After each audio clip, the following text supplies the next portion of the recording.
All right, I am hoping to God that this clears up any confusion that we have from today's class. I'm going to go over the 3 problems I really wanted to work in class but kept screwing up, and we'll talk about the rule that I was forgetting about as I was doing this problem, which was making the sig figs not work out. So here we go. All right, so we're going to start with the 2 steps. It is a 2-step problem that was presented on the podcast.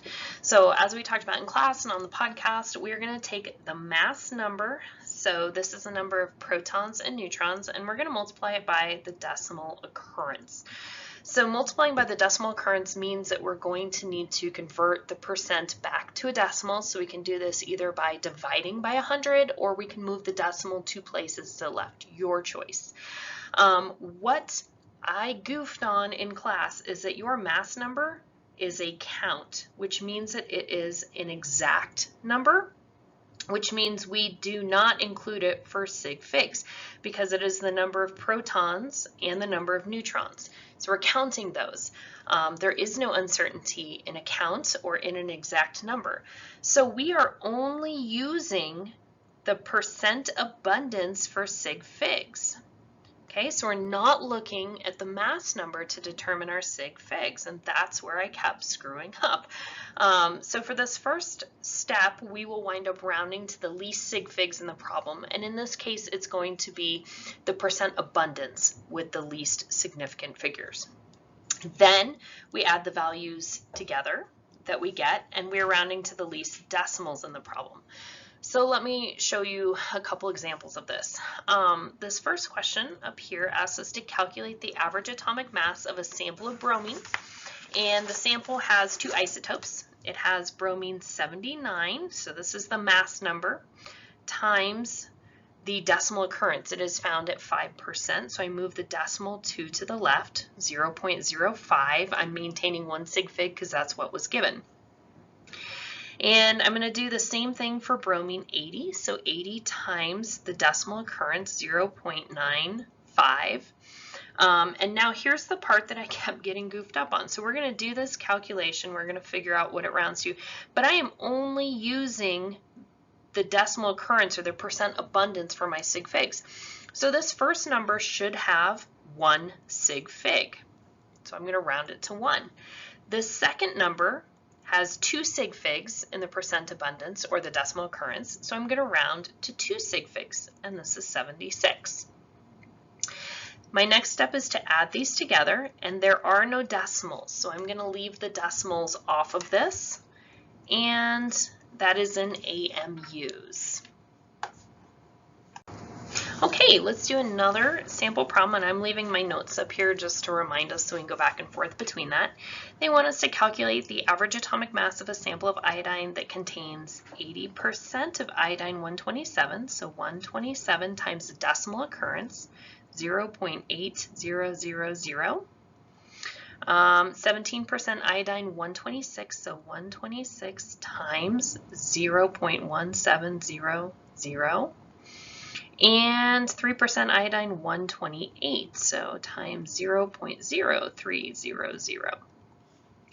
Okay, so again, I am only using the percent abundance here for my sig fig determination. I am not using the mass number because mass numbers are exact. They're a count of the protons and neutrons.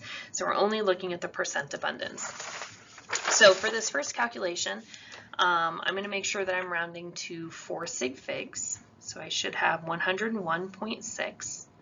The second number, again, the percent abundance had 4 sig figs, so my answer should have 4 sig figs. And that is 21.42. And finally, my last percent abundance has 3 sig figs, so I'm going to round to 3 sig figs for that, and that's 3.84. When I add these together, I'm following my addition and subtraction rules, which means I'm going to do the least number of decimal places. And I have 1 decimal place for the first number, so I'll be rounding to 1 decimal place for my answer, and I get 126.9 AMUs.